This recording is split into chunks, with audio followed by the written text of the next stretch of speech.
What's going on, guys? Welcome to Looking Ahead to Beto Days. I am Chris. And I'm Ryan. And we're actually in the same room for a change. Yeah. A little bit of a change of pace. Ryan was coming to VA for, I think, family and Christmas. Yeah. I'm up here for wife's in-laws are in Fredericksburg, so we decided to make a trip down to the Virginia Beach area and give you guys a special episode. We went and saw Star Wars, which we will not speak any spoilers of. That's about as far as I'm going with that. Well, why don't give us your emotional impression of it? So we just got out of the movie, so just give us your emotional reaction to that. Episode 1 was better, and Episode 1 was a dumpster fire. I didn't like it at all. I just it felt rushed. It was like they clipped together a whole bunch of cool-looking scenes, kind of. There were parts of it that they missed on. Like they could have put cool-looking scenes in, and they failed to. I don't know. It should have been 3 movies. Yeah. Anyways, that should have been the trilogy. But they did 2 other movies that they thought were cool, and then they decided to do this one, and we're like, here, let's we forgot a lot of plot. We kind of forgot where we were going. Let's go ahead and do this. So, anyways, we're not a Star Wars podcast, but goddamn, that was bad. Yeah, it makes sense to talk about it now because we're in the same room. Like it was part of the Looking Ahead to Beto Days journey that we took. The original plan for this was supposed to be much bigger. We had talked about doing like a fundraiser and stuff when Beto was still running, and we had those whole plans of we're gonna do what were we talking about? A walking bar tour in Northern Virginia. Bar crawl do an actual bar crawl. See if we get some fundraisers, but Beto's no longer in the race, so. And we got slapped with more sadness at Star Wars. So. Yeah. So it's just us in a brewery drinking beers, drowning our sorrows on multiple levels. But we do have something. We have something to look news. forward today. There's one good thing happened. We had yesterday. They had the historic vote on impeachment. Mm-hmm. It's the 3rd impeachment, and I think my favorite thing about that, from all the stuff that I read, because I didn't see it happen live, because I was actually on a bunch of different. Yeah, calls. I didn't actually watch the thing. I missed it. I'm actually working on a nonprofit with a couple of friends. And my dice and stuff are launched today and all of that. So I missed it. I was doing all these calls, but I looked today where they were doing a split screen. They literally had the live vote going on one side and Trump's rally on the other, so that you got to see him find out that he was the 3rd president ever impeached. Oh wow! I didn't see that in real clip. time. And so, what was his reaction? I only saw on Twitter some people did the Twitter recap of his rally. Yeah. I don't pay attention to what he says anymore. It was exactly what you'd think it would be. And then he decided that he was going to make some comment about a representative looking up from hell. And that went over real well. That went over. Yeah, a lot of Republicans are jumping on him for that for good reason. I mean, it's poor taste. It's one thing if you're doing that against a political opponent. It's poor taste when you do it against John McCain, but I kind of understand because John McCain's a big political figure, so it a little makes sense, but this is just no point. This is just being rude. I didn't even know much about the guy. No. He literally dug him up. For no reason. Yeah, for no reason, just to be mean. Well, we've got we have the whole impeachment thing going, and that seems to be consuming literally everything, which is why the podcast episodes have kind of slowed down. Yeah, is because all of the media is just talking about impeachment. It's pretty much all of it, and plus, I mean, let's be honest, we no longer have a candidate to follow, so we're also kind of in the mode of we can not kill ourselves to release an episode every week. That might be a bit much, because at least when we had Beto, we could always we default back to a policy. Yeah, we always had something to do. Yeah, so this is so I think we've been talking about it, and I think we're twice a month, 1st and 15th. 1st and 15th. We're definitely going to that. We still have it'll have been released by the time this one comes out, but we have an episode that's going to come out, and this one will come out after it, which, there's really no point in me saying that because they'll have already known that one was coming out by the time we get here. But we can officially announce that we're gonna change up our release schedule We're going to do it first and 15th, so twice a month. That give us a good bit of news. Hopefully, not just impeachment news, but anything else that's out there. We can catch up on the everything on the primary and everything. So yeah. Well, the primary's gone to the wayside. They're literally having the debate right now. Yeah, I don't care. I couldn't give two shits. One thing that I did like. Did they actually Did they actually have the debate? Because I remember there was some union stuff that they were talking about not doing. I heard that too. Yeah. They were having the debate. Andrew Yang has already called them out for him being the only person of color up there. He said, "I miss Kamala Harris. You know, I miss Cory Booker, but you know, I think Booker will be back." Mm-hmm. I don't. You know, I know other people don't like Booker. I've never had a reason not to like him. Yeah. I just think he's. You can't. At some point, if you're not hitting your milestones, it's hard to keep up in this race. It just. And I think we talked about with impeachment going on, it's just how is anybody going to gain traction when all the oxygen is being sucked out of the room? Exactly, and that's the problem. And the best thing that happened to Joe Biden was Donald Trump trying to dig up this the Ukraine thing, because it literally just made him the target. It made him the guy. Yeah. Well, it's one of those things where Trump picked his opponent. Yeah. And that's who he decided he was going to campaign against. I mean, which is a bad idea because most people are like, if Biden runs, I'm going to vote for Biden. Yeah, I have never heard of anybody. I mean, I've heard people say he's not exciting. Yeah. He's not, I've heard a lot of things about Biden. He's Truman. He's the safety pick. Yeah, and I've heard. I mean, you'll get those occasional people as like, oh, he's a creepy guy because he like creeps on young girls and stuff. It's like, just shut up. He's an old guy. He's an old guy. Yeah, like you gotta admit you will be voting for a boomer with Biden. But, yeah. But it is what it is, and I am not.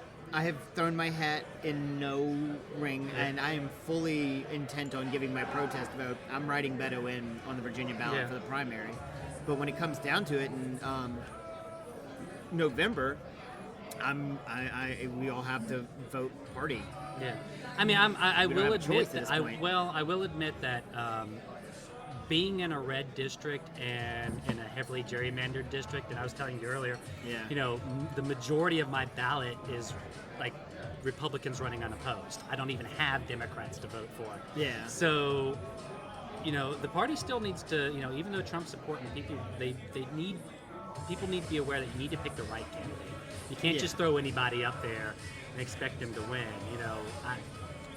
I could protest vote and go libertarian and have a completely clear conscience because, quite frankly, I know my vote doesn't count. Yeah. And never underestimate, disenfranchised people. Exactly, and that's true.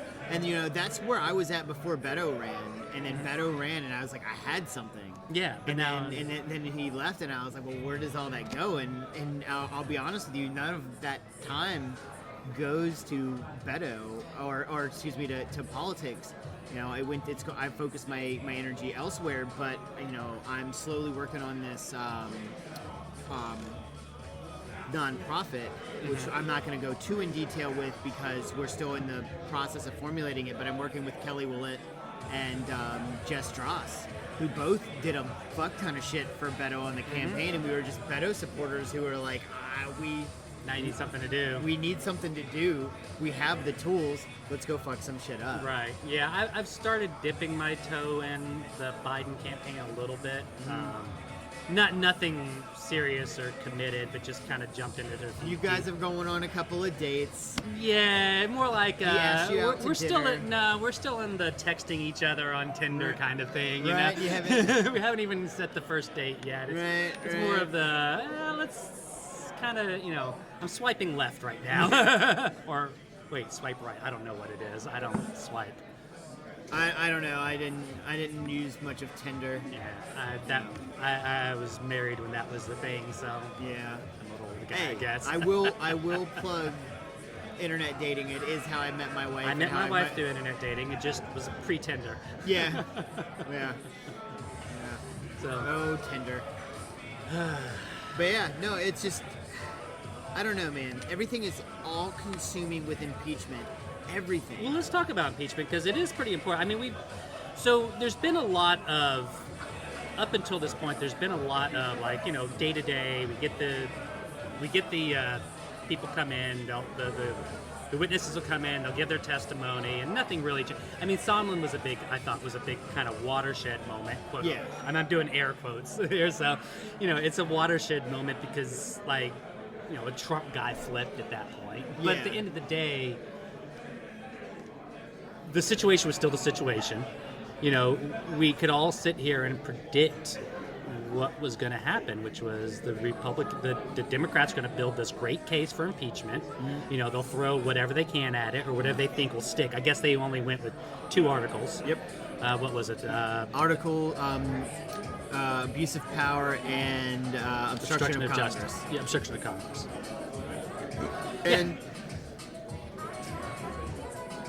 the big thing that's come out that really chaps my ass is that Mitch McConnell, which to his credit now was probably the best gift he could have ever given Nancy Pelosi, was him saying he wouldn't be an impartial juror. Oh, yeah. I had a class of 6th graders, and we were talking about this because, impeachment, and it's historical, so we're discussing, and I let them watch the vote, and I looked at one of my kids, and I said, what if I took, whichever student, I was like, and I was in court, I was the defendant, and one of you guys walked in, could you be an impartial juror? Well, no, we know you. Exactly. Right. If that were the case, they would dismiss you. Mm-hmm. It's happened to one of the teachers I work with this year. She went in to go do jury duty, and the defendant was a student of hers. Yeah. That's you just can't do that. Yeah, I mean, he's made direct quotes that he is, working with the Trump on the defense. Yep. It seemed like they had this. I saw this. They had this scheme of they were just going to vote to dismiss as soon as it came in. They'd do some opening statements and immediately vote to dismiss the case. Yeah. That was their plan going into this. I mean, you had Lindsey Graham going around trying to get people to sign a pledge that they absolutely would not vote to impeach Trump under any circumstance. That's not impartiality. No, that's not okay. That's not giving somebody a fair trial. That's not how things That's go. not supposed to how things work. So, yeah. Like, so all she it does pulled a boss is move. it makes him look more guilty. Yeah. Absolutely. It's absolutely. It's like the fix is in. It makes the Republicans look really fucking stupid. But really I fucking think, easy and I'll take back everything I said bad about Nancy. I have not been the biggest Nancy Pelosi Neither fan. have I. I never thought that, she's good at keeping everybody together, but I'd never thought that she could really do the same kind of. She's good at hurting cats, but I don't think she's a wartime concierge. Is the best way to put it. Yeah. It's like she's not a consigliere. She's no Tom. What the hell is his name? What's the lawyer? Robert. I know. I'm trying to think of how to phrase it. Yeah. It's consigliere. She didn't seem that way. No, and but then she pulled a boss move. Oh yeah, this was obviously the ace up her sleeve. This was just today. She announced that she's not going to release the impeachment to the Senate until she has some understanding that they're going to get a fair trial. Yeah. Which, well, like that, we can all pretty much tell where that's going. Like, what's a fair trial? Well, fair trial is, you have a real judge, an actual impartial people who can, objectively talk about the evidence, not what these people are doing, which is going around making a mockery of the process. For it to be effective, you have to have Mitch McConnell recuse himself. And it's not going to happen. Nope. And I mean, you had Republicans yesterday spouting Russian talking points. Jerry Nadler called Louis Gohmert out for it, who walked his big fat bald ass back up there and started shouting like fucking people can't do research. Come on, sir. I mean, there's literally one of the Republicans who, shit you not, looked like Jabba the Hutt. Exactly like him. Sat behind the cameras majority of the time with a $20 bill sticking out of the top of his pocket like he was a fucking cartoon character. Oh, I shit you not, sir. That's weird. Yeah, these guys are. So, But yeah, so like you say, there's just no way that the current crop can be impartial. So, are you trying to pull up the picture? Oh, I'm absolutely pulling this picture up. Dude. And what's the point of that? Why does he have just a $1 bill, $20 bill? That's like, I don't know if he did that on purpose or he's just that dumb. like, is that supposed to be a style? Is that like some kind of like trash style? Like, is that what the trailer park style now? I don't know. Man. Like, at least make it 100, right? Make it a Benjamin. Impress somebody. We've gotten some really good shit out of the last couple of days. It is all the same topic. That's the problem that we keep running into. Yeah. But no, it's a pretty superb move by her. Yeah. Because think about it. What was the big risks here? The risk was, he goes to the Senate, and as soon as they send it to the Senate, you lose control of the narrative. Yep. They immediately, or at some point, whatever they decide to do, will dismiss it, and then the risk is always that now Trump feels emboldened and will continue doing what he's doing again, and won't ever he won't stop. No, it's not like, going to stop. It hasn't stopped, and he's being impeached for it. Giuliani was over there, came back with a whole bunch of just absolute bullshit. But what does this do? It keeps it out in McConnell's hands. Yep. So now keeps it in the public eye. Keeps it in the public eye. It doesn't exonerate Trump. Trump still has this axe over his head. So if he does go off and pull some bullshit like this again, and we get another whistleblower on something, well then we just, hey, look, the bill's right there. We just tack something on, and we can he has that perpetual axe over his head. Exactly. Which is one of those things, usually for a normal president, it would be an ethics officer or a, inspector general would be that person to say, no, you can't do this. Trump's too stupid to listen to those people. Yeah. It's going to take impeachment to say, no, you really can't do this. And that's the only way you get through to somebody like that. It just, so it was incredibly smart move. Now, today is the first day. We'll see how long this lasts. She's got to be able to keep it going. Because they're gonna the Republicans are gonna come out and they're gonna say speedy trial. But it has to be a fair trial. The flip side to that is a fair trial, and it doesn't just mean fair to the defendant. It's got to be fair to all parties. Exactly. And you know what? You can also make the Merrick Garland argument. This is a very large, very important political moment in U.S. history. Maybe the voter going into an election year, maybe the voters should decide.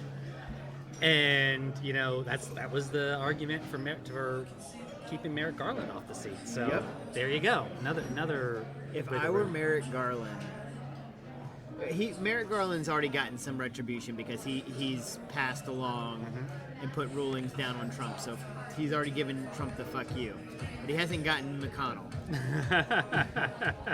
When McConnell has a 17% approval rating, if I were Merrick fucking Garland, I would be moving in next door to Mitch McConnell. Because every problem we have in this country right now, you can trace back to Mitch McConnell. Because and the Republican Senate, really. Not just McConnell. He's the figurehead of the Senate. Leader. Yeah. He could have reined it in. Nancy Pelosi's reined it in. Oh, yeah. Totally. He could, but he doesn't. And he won't. No. But this is another good thing about holding this impeachment through an election is now you make impeachment an election issue. Yep. And not are you going to impeach it, but can you be fair in an impeachment? Yeah. That's the part that's the smart part, because you've no longer made so for these senators who are out there, because they, a senator theoretically has to appeal to a broader base. You can't just be a Trumpian guy. Ted Cruz is a good example. And I'm going to say Ted Cruz, yes, I know he gets down on his knees for Trump all the time, but he also doesn't mind separating himself from Trump too. He has that persona about him where I don't mind going my own way as separate from Trump. Now he's got to present, or I guess he's not up for election, so it'd be Cornyn in my case. Yeah. Now Cornyn's got to say, not would you impeach Trump? Would you be can you be fair at a trial? Yeah. See, that's a different question in a different context. Yeah. You know, you're removing this from a partisan context of, you know, Democrats versus Republican, and turning it into a character contest of, can you be an honest person and be an unfair, impartial trial? And that's an honest question. Yeah, it's a good question. It's a good, honest question. Every Republican senator and every Republican representative that got up yesterday, only one of them, there was one Republican that got up and said something I liked, and for the life of me, I can't remember what he said, and I can't remember his name, and it's because of all the garbage the other ones spew. Yeah. And that is pretty much where we're at right now. Yeah. So I think that's kind of the secret genius of this, is you change the narrative for the Senate elections away from impeachment and into fairness. Yeah. Everybody just wants fairness. President Trump wants fair. I mean, quote unquote, he wants fairness. You know. Yeah, well, but that's what he's screaming for. I want it fair. I need speedy trial. You know, I need to be able to present witnesses well. He begged for impeachment, then he bitched when he got it. Yeah, he wanted to participate in the process, and then he didn't. You know, when he was actually opportunity, he didn't. So, Yeah. you know, It's because Donald Trump is a bitch. oh yeah. At the end of the day. Well, he's the incompetent. the man's a coward. He talks a big game. He is in the lyric book for the Black Album, where Jay-Z says, "Mouth like a motorbike, but wouldn't bust a grape in a fruit fight." There's a picture of Donald Trump right next to it. Yeah, Jay-Z found his way in. That's good. There you go. Because I know my hip hop. It's just, he's a coward, man. He says all this stuff about the military because it sounds good. He doesn't give a fuck about Well, he's them. lost the military. I don't know if you saw recently, there was a poll that came out. Military has traditionally been very conservative. Uh-huh. A lot of it because both the environment of the military, but also where they tend to recruit from. Yeah. 50% of the military doesn't like him. His approval rating with the military is at 50%. The military, like this is you know, a group of people who, on a normal day, 70-80% are Republicans. Yeah. You know, he's only got a 50% approval with the military. I think all this stuff he's doing. I mean, we could talk about that. All the stuff he's doing with the military recently. The whole thing with that special operations soldier. And I was the Secretary of was it Secretary of the Navy or Secretary of SOCOM who Quit. There's an admiral who quit too. quit. Just like, no, the president should not be getting involved in personnel matters at this level. This is why you have a chain of command. You know, this is established for this purposes. And instead, he's taking a war criminal. Yep. Let's that's say what this that guy again. is. That He's is a war criminal, exonerated him, giving him a medal, and the people who are prosecuting war medals are getting denied their medal. Like, this is some vindictive bullshit. Like, and I think the military was with him for a lot of stuff, because it's like, you know, like, I know they weren't happy, because actually my brother was deployed to El Paso as part of the border guard thing down there. And, you know, it's like, well, we're not exactly happy about this. We know we shouldn't be deploying on domestic soil because this is bullshit. But whatever, it's a job, whatever. But I think that when you start mucking with people like that, when you start meddling with things, it really bothers people. It hurts with morale. It hurts morale. It's like, wait a second, so this shithead can do all this. He gets off scot-free. And the people who put him away, like, it's just, I think it pissed a lot of military people off when you have generals resigning. Well, no, like, these aren't generals who are like, or admirals who are like, you know, It's not unpopular. Admiral Akbar. Yeah, no, these are like real, like, you know, if you get to that level, you have a reputation as a warfighter and people respect you. Yeah. Like, you don't get to that level just by having connections. No, you're really... You work your ass off. Yeah, the military will say one thing about it, a lot of negatives, but there is a bit of a meritocracy there that, you know, if you work your way up, it's because you earned it. You're not just gonna, you know, poke your way up. Yeah, you're not gonna buy your way in. Yeah. So so these are respected people who are leaving over. It's a little scary, actually. It's scary on multiple levels all around, just all of it, like where we're at. I mean, I was saying earlier, we just need to like, the French may have the right idea. You can quote me on that. Throwing everything out and starting again, which is what Thomas Jefferson wanted in the first place. You know, yeah, he said the Constitution should be rewritten every few years. Yep. When was the last constitutional amendment we had? Fuck if I know. You're the history teacher. Yeah, I know, but I don't teach that history. It's my first year in 7th grade, which comes what up would to have now. been the last? Now you're gonna look it up. Yeah, I'm now gonna we gotta Google look it. this up. 'Cause now I'm curious. So this is some great podcast material here. We're gonna look up stuff on our phones. Hey, we bring up stuff on the fly. Yeah. Well, this is what you get for an in-person live podcast. Which, by the way, we had no preparation for this. We literally walked into this and said, no, we had no interview, no extra content. We literally just said, let's turn the microphone on and see what we see what we get for a little talk. bit. So what was the last amendment? It was 27th Amendment. It was 1992. It required more recent than I thought. Yeah, required any change to the rate of compensation for members of the U.S. Congress to take effect only after the subsequent election. Okay. It's about their fucking pay. Okay. It's about Republican. They can't raise their own pay, basically. Yeah, essentially, yeah. We could use some more amendments, like, overturning Citizens United, maybe. Corporations maybe shouldn't have free speech. Presidents shouldn't use other governments to. Well, that should rig be an election. understood. That's one of those, that's what impeachment's for. Yeah, it's like those laws that aren't on the books, that nobody really enforces. They still exist. Yeah. Nobody's just doing anything with them. I mean, but that's the thing. This whole impeachment stuff is exactly the stuff the founding fathers. This is what they put that in there for. Literally, 'Cause they were literally worried about the king showing back up. Yep. Because the president, this is. Yeah, they knew this was happening. It's exactly what happened. It's happening to the letter, and their constitution is being tested right now as we speak. Mm-hmm. I don't. Well. My mind is blown by all of this. It is. It's a pretty crazy situation we got ourselves in, for sure. But we promise not to make this the impeachment podcast. We are going to do our best to keep this fresh and with different information. Right. Me and Ryan have been tossing around a whole lot of different ideas. We had a lot of, I specifically had a lot of the wind knocked out of my sails when Beto backed out. Yeah, I've definitely been kind of. I've been trying to find myself again. Groping around. Yeah, same thing. Groping around. Well, I definitely took a break. Yeah. I definitely needed to, because I was moderating the subreddit, so. Yeah.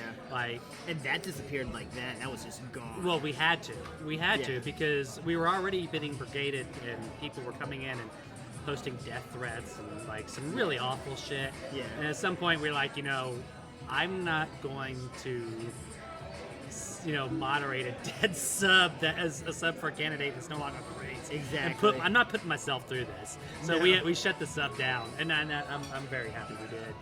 It's probably a good move. You can go and look at it. It's just read only. So all the old content is there, so you have access to it if you wanted to go back and check something. But interesting. It's just locked, so nobody else can get it. Can comment on things and talk about killing people. Yeah, we had to shut that down. So yeah, it kind of got to that point. But yeah, I had to take a break. Dude, that's where I've been at, and I just haven't found my way back in. Yeah. Yeah, like I said, I've been kind of, like I mentioned earlier, I'm kind of dipping my toes in with Biden, because he's assembling a good team. A bunch of Rob Flaherty, is that Flaherty? Flaherty. Yeah. I think it was Flaherty. It was either that or other Rob F. Well, pretty sure it was Flaherty. It was Flaherty. I'm just not sure if that's how you pronounce his name. So Beto's previous digital director just got hired by Biden. I'm already seeing Biden's Twitter suddenly took a notch up. So I was like, oh damn! And he released that ad recently with all the world leaders laughing at Trump, and I was like, yeah, it's definitely Beto. Exactly. I looked at that and I was like, if Biden's going to assemble a kind of team like that, I could see where that's going. But I'm not gonna mess with anything until. At the end of the day, I get that it's a job, and I do not and did not like how a lot of supporters treated the one former employee that went to work for Buttigieg. I felt like that was a little. That felt to me like it cost a few months. Leave the staff alone. I mean, they still have to live their lives, and if Buttigieg was offering her a better pay than Well, at somebody the else, end of the day, they aren't volunteers. This is their career field. yeah, it's their job. So you can't be mad at somebody for taking another job in their career field. Exactly. Now, that being said, I do have a few mixed feelings about some of the responses that came from her. Oh, But no, I'm I agree gonna with leave that. I'm just gonna leave that out there. Not gonna go any further into it. I agree with that. It's wrong on both sides, Yes. but I can see where she was trying, like, on the defensive. So I'm just gonna leave. Yeah, that don't be harassing staff. It's just It's ugly. you're gonna run into them again. Yeah. I mean, if you're, it's a small. That's one thing I found. Learned it's a pretty small political world. There's not a lot of.